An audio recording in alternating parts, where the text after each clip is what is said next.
Girish, who is currently in New Zealand. So it's early evening, I would assume. Yeah, is it 7:30, 19:30 your time? Yep, it is. So 19:30, 11:30 Mauritius. Yep. So that's what, 8 hours of difference? Absolutely. Listen, you've got a beautiful screen beach behind you. So I'm so envious and jealous. Yeah. Just a virtual screen to Absolutely. So brighten the Girish, day. good to speak to you. For our followers, you're a professor of tourism marketing and associate director of research at the University of Canterbury Business School in Christchurch, New Zealand. Yep. And Yep. you studied in the University of Cape Town, South Africa, which is, interesting. Yeah. Which years were this? South Africa? Late 90s? 1997 to 2002, actually. Okay, fantastic. So you're also an author of book on tourism and resilience.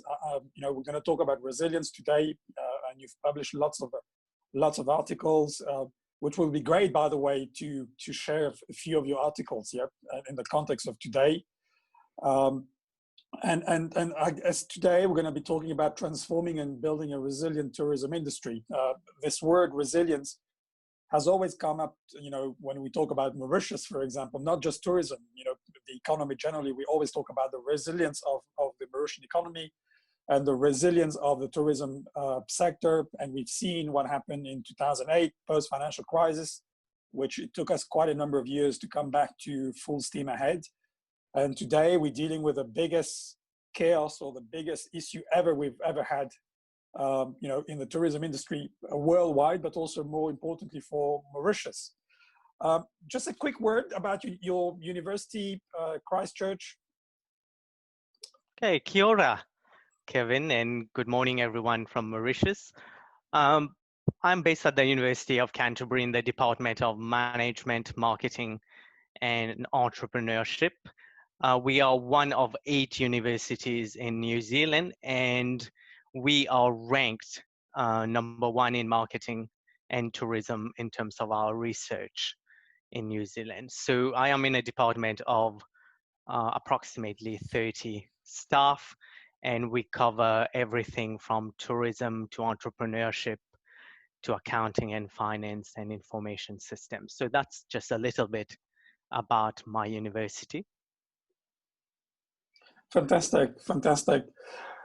So you've got a couple of slides that you've put together, and you're going to go through these slides, give us a flavor of what resilience and how do we build a resilient tourism industry. I'm even wondering whether it's building or rebuilding, transforming or retransforming.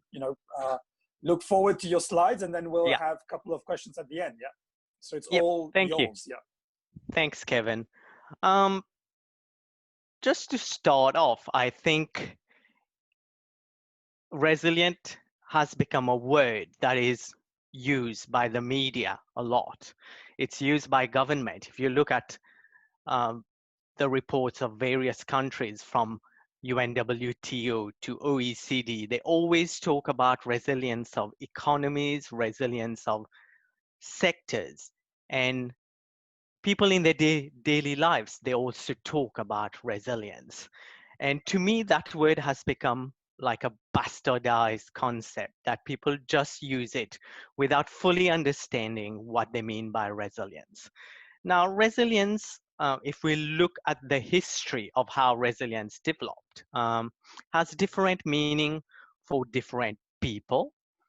And if we look at different field of studies, such as engineering, ecology, geography, and business, the concept has been applied differently to understand what happened in a social setting, what happens in someone's personal life. But then if you look over time, what are some of the major ideas that are related to resilience as a concept? The first one is change. Now, what binds everything together is that resilience is something that allows us to deal with change. But if you look at what has happened in the world in the last maybe 10 to 15 years, last 10 to 15 years, what you would see is resilience is often used when there is unexpected change. So there could be disasters, there could be COVID-19, there could be financial crisis. So people tend to use the word resilience when there are unexpected change. But what people tend to forget is that resilience is also associated with continuous change, is also associated with incremental change. Think about organizations and technology. As technology evolve, organizations adapt. So that's an incremental change. That's why personally, I think that it has become a bastardized concept because people tend to use it only when they're talking about unexpected change. But then it has relevance for other types of change as well. And three ideas, for me, three ideas that are closely linked to resilience are vulnerability, stability, and bounce back. Now, there are many other concepts that are related to it, but I want to focus on those three. So if we start talking about change, it is implicit that when there is change, there would be groups that are vulnerable. This could be individuals, this could be organization, this could be destinations. So vulnerability is a key concept of resilience. And earlier, Kevin asked me, so should we be talking about retransforming or should we be talking about rebuilding? Well, whenever there is an unexpected change, well, individuals, destinations, organizations have to adapt and they want to move as quickly as possible to a state of stability. Hence, that's why I want to talk a little bit about stability today. And to be able to move back to stability, they have to bounce back. And there are various ways to bounce back. And I'll touch upon concepts of bounce back as well today. Now, let me start off by talking a little bit about vulnerability. Um, I think for us as human beings, it's very easy to understand when someone says, oh, you're vulnerable. But what does vulnerability mean for a destination? Who are the groups that are vulnerable? When is a destination vulnerable? Why is a destination vulnerable? And it can also be where subsectors could be vulnerable. So before even we talk about resilience, we need to start understanding what are the things that cause a destination to be vulnerable. For example, seasonality. We know very much that island destinations tend to suffer from seasonality. So we know exactly when they are vulnerable. They are vulnerable in low season. And if we talk about vulnerability, I can ask the same 5 questions for resilience. What do we want resilience for? Who is resilient? When is a destination resilient? Why should a destination be resilient? So these type of questions need to be reflected on before even attempting to build resilience or to transform a destination using resilience. Um, and also we need to know, if we want to be a resilient destination, we need to know what is the end goal? What is it that we want to try to achieve at the end of the day? Now, if we think about COVID-19, if we look at the media, a lot of articles, a lot of media articles are talking about it's an opportunity for transforming the tourism industry, for making the tourism industry resilient. But that's only one aspect or one way of transforming. And in this particular slide, and this comes from the Tourism Collab in Australia, well, resilience is, we can talk about wanting to change something to make the natural environment or the natural ecosystem more resilient. Other destinations might want to transform because they want to give a different visitor experience post-COVID. Others might be wanting to combine resilience with, for example, how they are trying to deal with climate change. So the point in this slide is we need to know what the tourism industry will be looking like in 5 years, 10 years, 15 years. Then we can find how we're going to use resilience to achieve what we want. Now, the third idea that is related to resilience is bounce back. Now, if we look at bounce back, and here I'm going to use the example of Christchurch. Christchurch was subjected to 2 earthquakes in February 2011. We had an earthquake that caused 185 deaths. So the destination had to bounce back. But to be able to bounce back, it had to understand, first of all, how do you cope with the change that is happening? And if we look at COVID-19, at the moment, some destinations are only beginning to cope with the impacts. Some destinations are more advanced and they are adjusting to the impacts.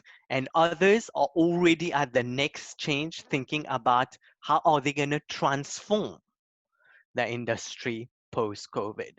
So there are three kind of levels that we need to think about a destination bouncing back. And those are the cope, adjust, and transform.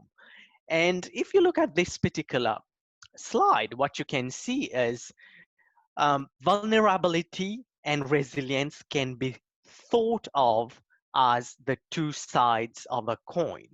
And to move from vulnerability to resilience, you have to be able to adapt.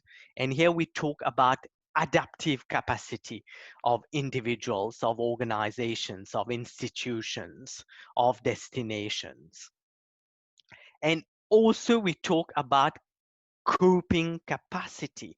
How much is the tourism industry able to endure before there is failure, total failure? So before even we start thinking about how can we become resilient, we need to start thinking how are we going to cope in the short term, and then how are we going to adapt. And then after we understand how we're going to cope, how we're going to adapt, then we can start thinking about becoming resilient or building resilience. Now, very often when people talk about resilience, it's like similar to sustainability, as if there is that utopic idea that we're going to get there someday. But I think similar to sustainability, it's the path that is more important. It is the journey that is more important and the way you get there rather than the actual destination. So resilience and sustainability have a lot in common. And just like for sustainability of a destination, it is a journey. We use the same type of idea that resilience is also a journey, and the path we choose will eventually get us closer to that end goal. And to be able to build destination resilience, there are various factors that we have to look at. And this is a particular picture or framework that comes from Australia.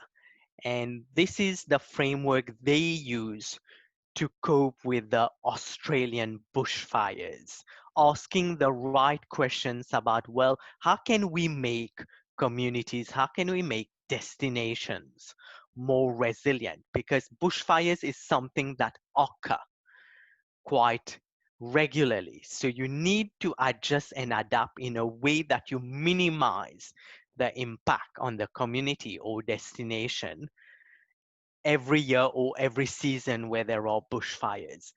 And if you look at the left of the diagram, you would see that there are key questions we ask. If there is a shock to the destination, just like COVID-19, it's something unexpected.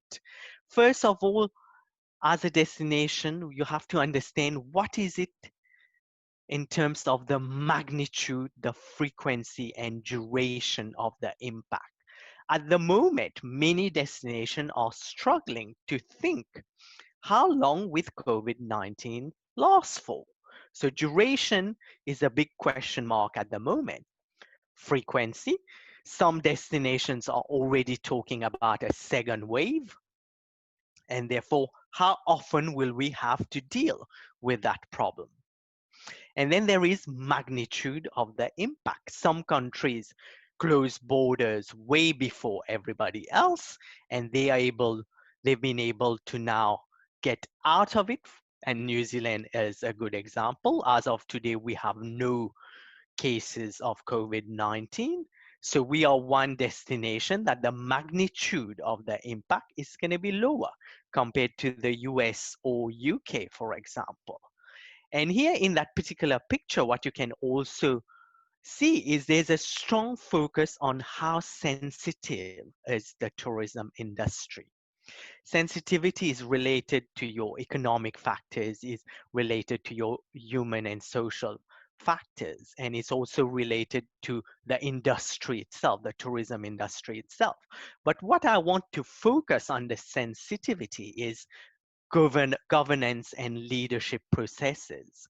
Now, resilience is not going to happen just something overnight. You have to have the right governance framework in place for a destination to become resilient. And there is a need to question what are the responsibilities of the community to build resilience? What are the responsibilities of government? What are the responsibilities of everyday citizen if they want to support tourism as an industry? What kind of tourism policy do you actually put in place?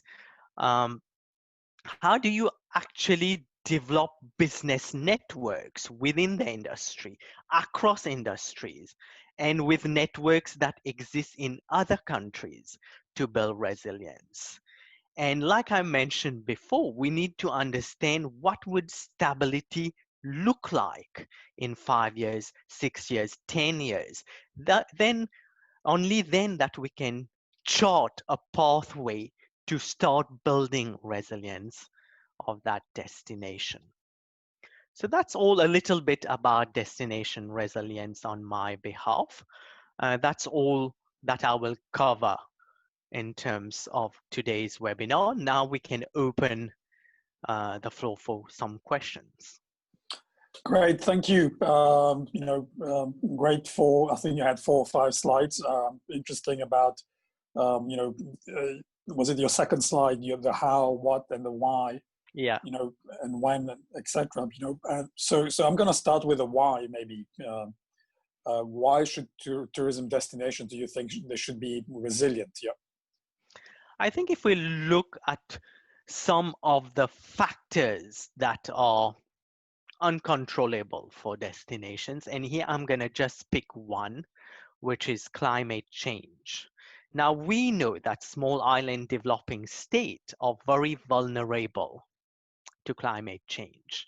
Now someone cannot come and argue that climate change is an unexpected change.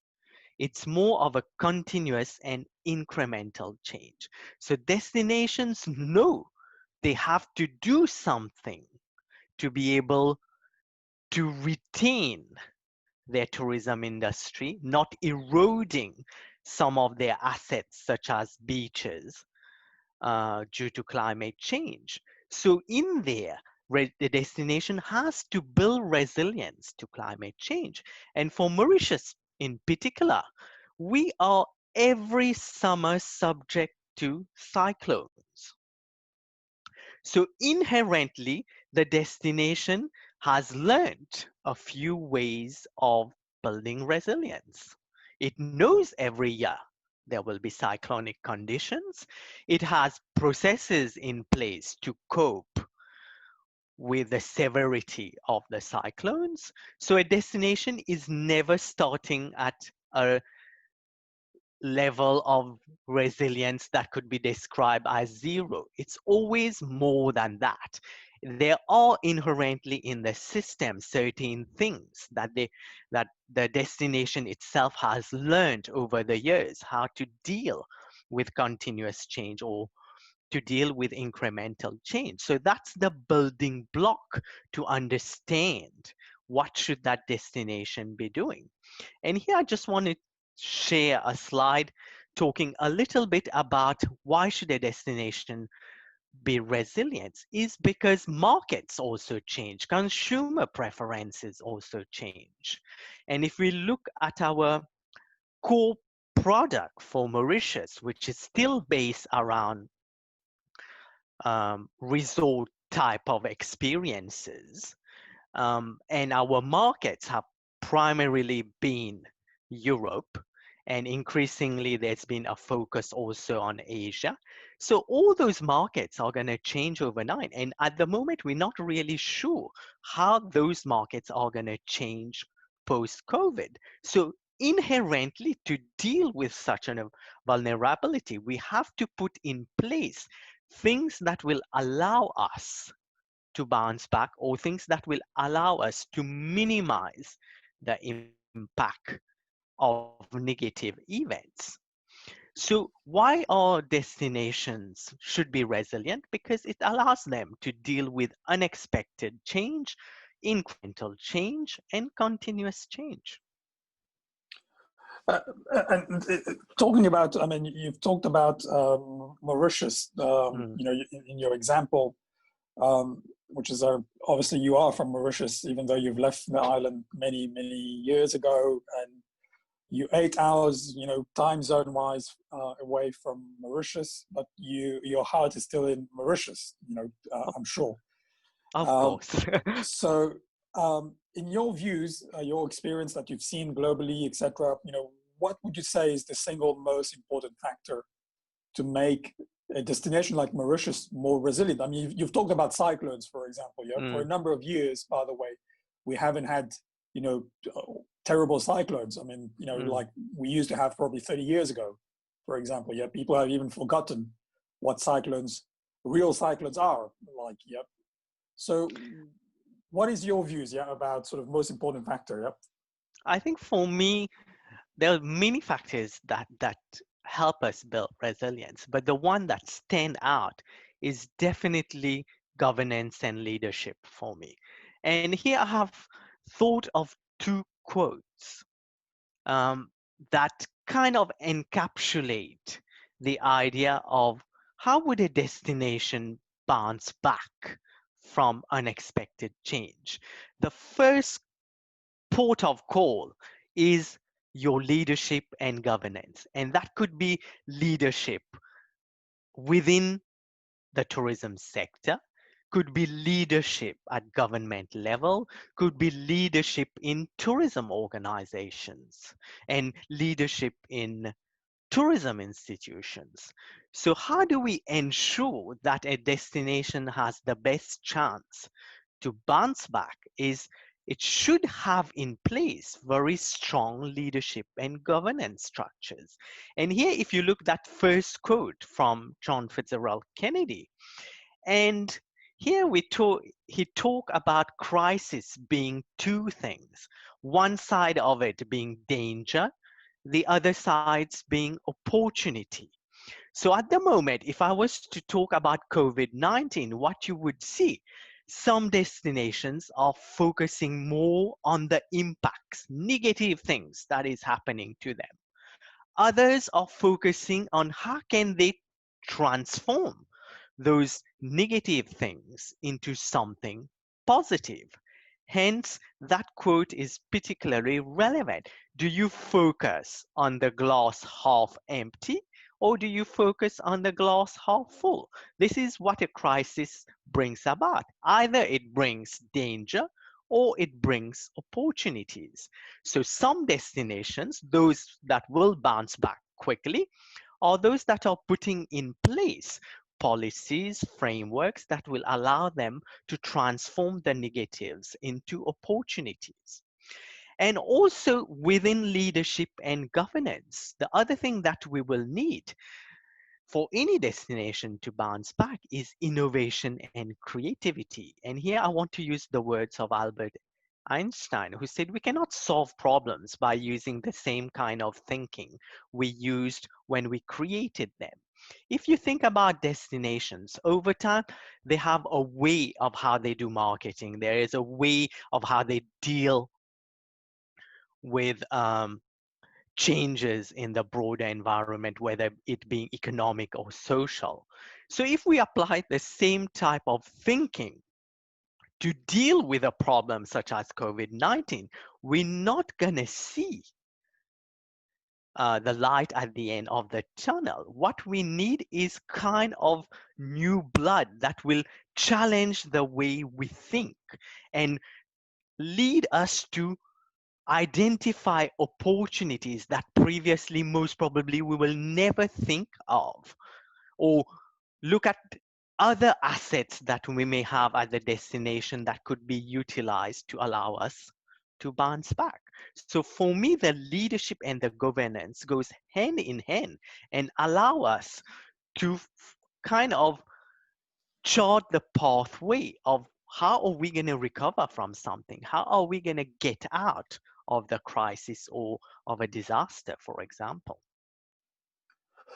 I mean, very valid points, by the way. I mean, you've talked about innovation, creativity, and I very often talk about this, by the way, with even my friends of the private sector who are CEOs of hotel groups in Mauritius. And you might have heard we had the annual budget 4 or 5 days ago, and every year the private sector keep waiting for the minister to come up with a magic formula for tourism, for example. And I'm always saying, but how do you expect a minister of tourism with his few people around him to come up with a magic formula? And they haven't even gone out to speak to people outside, not only outside their offices, but also outside Mauritius to understand how things are changing globally. And even, by the way, the private sector hotel groups as well are lacking in that, because what you will typically have is 5 CEOs who keep talking to themselves in Mauritius. So I haven't seen that innovation,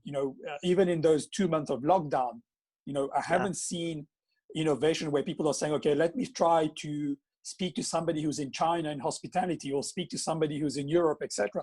Let me share and understand, etc. And I think this, for me, comes to the point of our insularity in Mauritius, which prevents our innovation, I think you touch on a very good point, Kevin. Resilience is very much also an issue of how strong are your networks. So if you are insular and you are inward focused, automatically your networks are going to all be local. Rather than having a good mix of local networks and international networks. And the stronger your networks are, the more you can use it to bounce back, the more you can use it in times of difficulties. And this is where, like you said, 5 CEOs talking to themselves is not going to bring new innovative thinking. You need to be talking to CEOs of different hotel groups overseas, including those that are doing worse than you and those that are doing better than you. And this is why for many, and if we look at past crises and past disasters, destinations that have bounced back quickly are those who realize that they have to build some form of social capital with communities, social capital with other countries that they could then rely on in times of difficulties. And here I'm just going to bring another critical issue related to bouncing back. Today, some destinations are not even talking about bouncing back, they are talking about bouncing forward. So you use the crisis, you use the disaster to do better than what you were doing before. When I use the word bouncing back, it almost implies that we're going back to what we were doing before. But there's also embedded in that idea of bouncing back that some destination will bounce forward. They will actually do better than what they were doing before.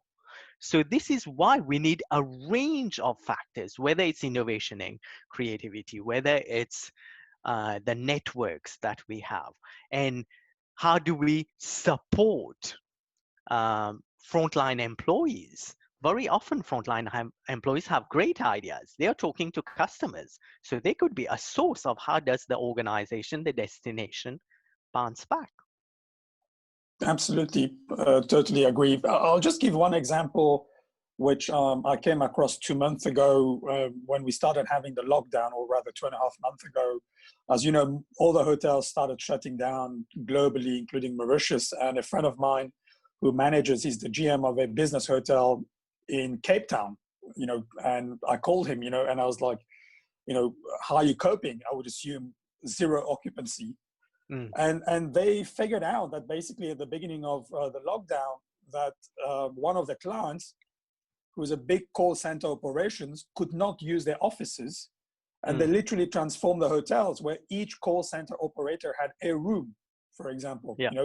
So he was back in business. He was innovative, etc. And he had some cash flow going on over the last 2 months. So it was interesting to see how you can create things, out of your existing business model, and you can create new business model, even if it's short term or medium term. Just one other thing that you mentioned. If you look at Mauritius, for example, you talk about bouncing back, which is interesting, because when we're talking about tourism in Mauritius these days, we're talking about going back to 2019, by the way. So we're talking about in 2019, I think we did around 1.4 million tourists in terms of our arrivals.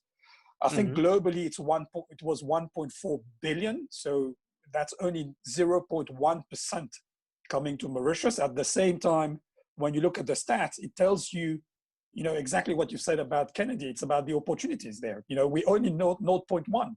Imagine, going from 0.1 to 0.2. We should be able to do it, whether it's 0.15, etc. But talking about bouncing back, how do you think the Mauritian tourism industry can bounce back? I think first thing is to ask, why do we want to have more tourists? Because being resilient doesn't mean that we have to make more money. Making more money is a great thing, but the more money we make and the more we sweat the tourism assets, the more they become vulnerable as well. So we have to strike the right balance between wanting more tourists to kind of get the destination to where it was before. But then there are other ways of how the industry... Can I just ask you this, because you've talked about right balance.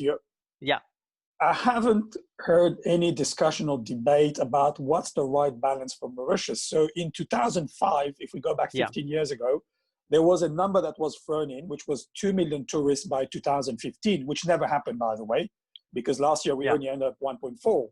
So, and we already know that there's pressure on our infrastructure, B, pressure on resources, if you go to the beach, the sea, etc.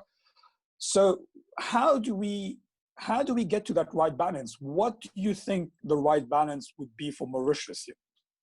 And here, I think you've asked a really good question. When you said that figure of 2 million, I've always questioned, where does this 2 million figure come from? Where is the scientific evidence to back that 2 million tourists is what the destination can actually cope with? And here I'm going to bring a concept that exists. for a long time, carrying capacity. We don't know what is the carrying capacity for Mauritius.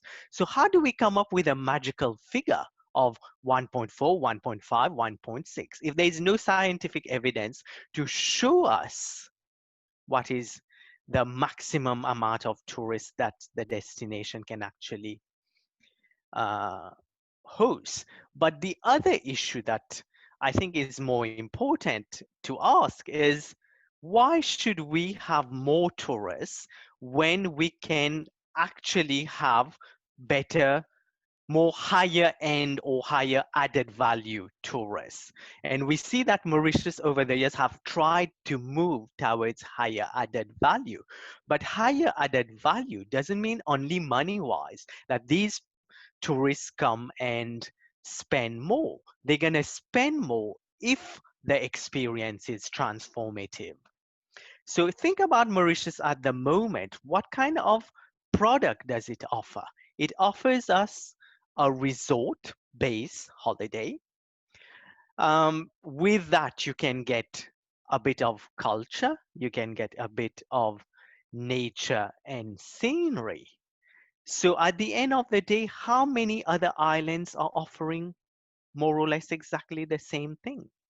So if you want more tourists, then you have to offer something totally different. It has to be transformative experience.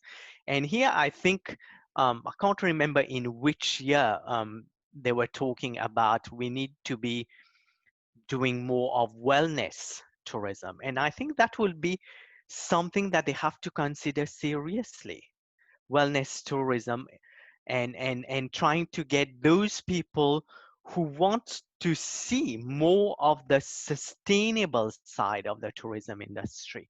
We have created in Mauritius a very glamorized version of staying in a resort. But if we want to grow that 1.4 million, is it what we want? More tourists that want to come and see the glamour? Or do we want more tourists that care for the environment? And I think a lot of destinations are starting to ask those questions right now, because pandemics have been around for a long time.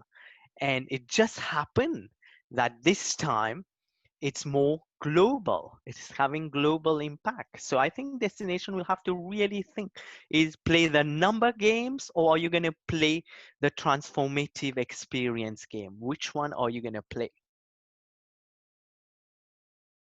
Very valid point. I remember a couple of months ago, I did a simple, analysis of, how much we're getting in terms of yield, by the way.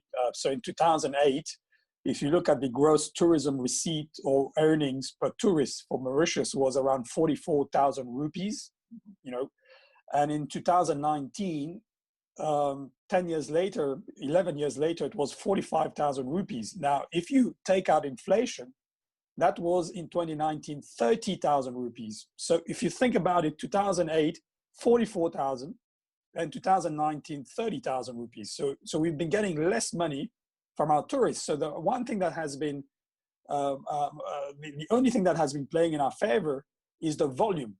So they kept pushing volume.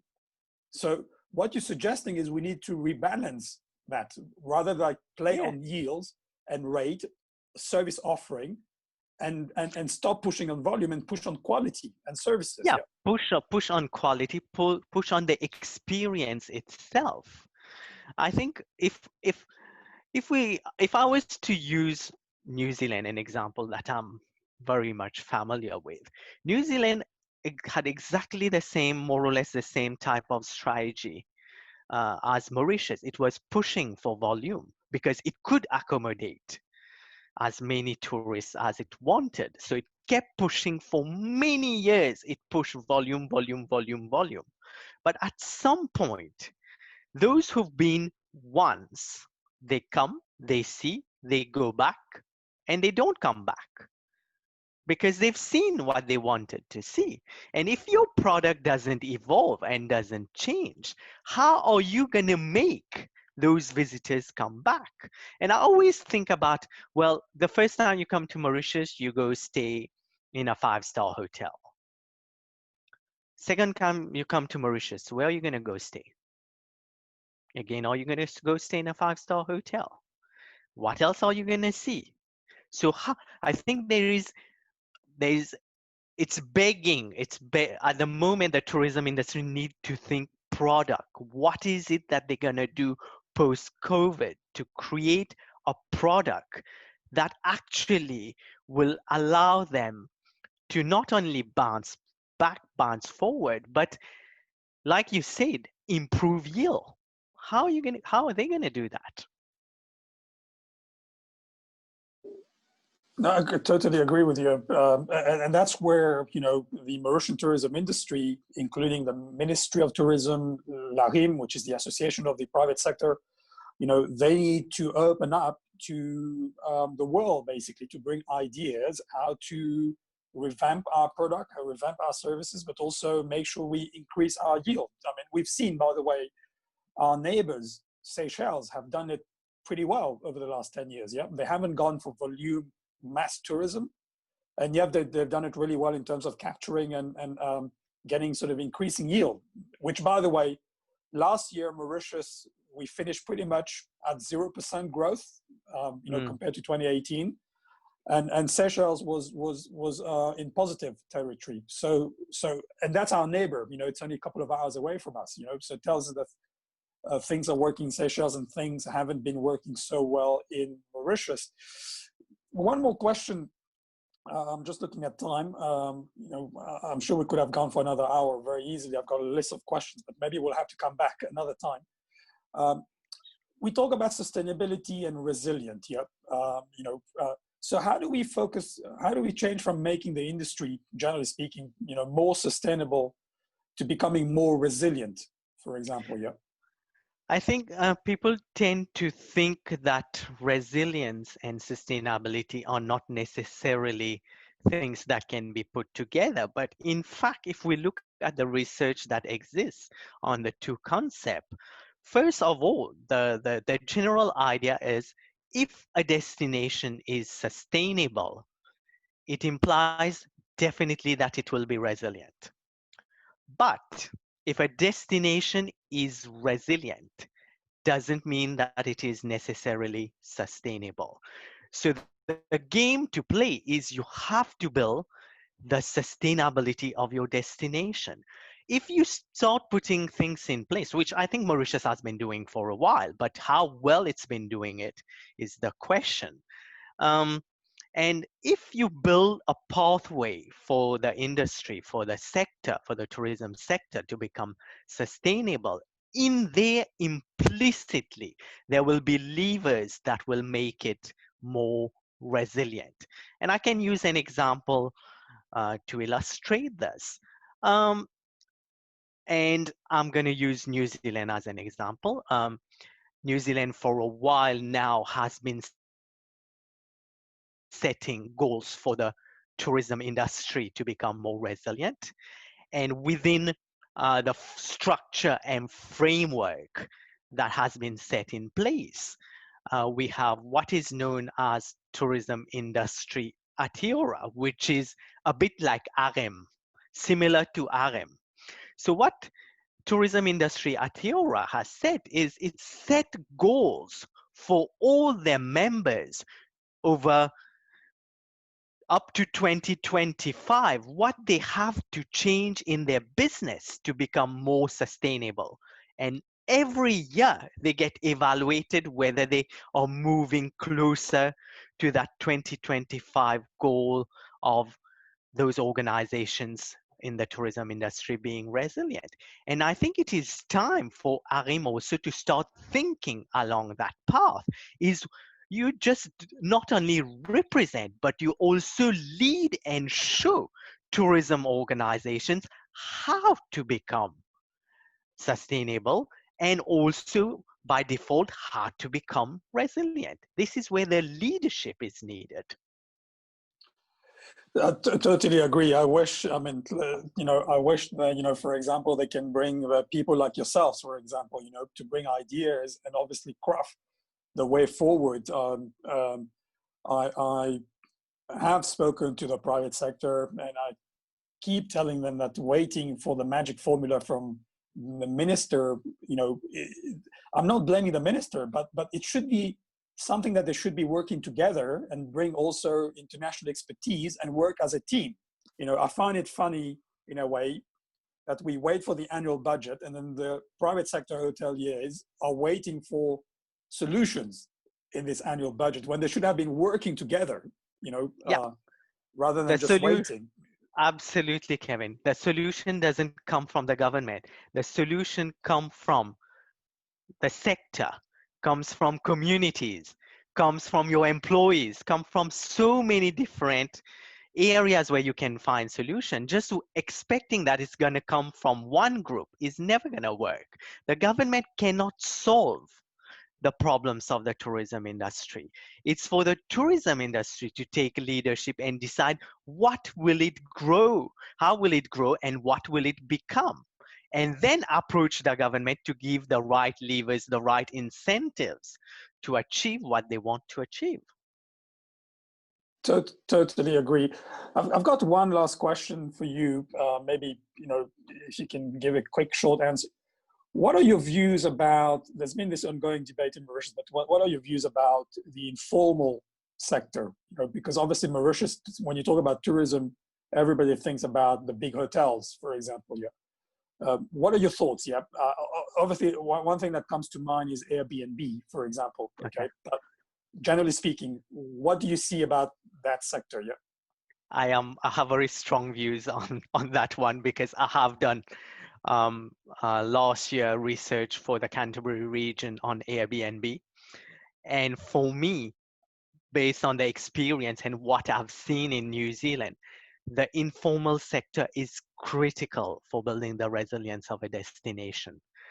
And whether it is through your bed and breakfast or your family owned businesses, whether it's through Airbnb, you need these type of businesses to be nurtured. It cannot only be about big hotels because the guest experience and what customers worldwide are expecting, what tourists are expecting, is also changing. They want closer links to the community.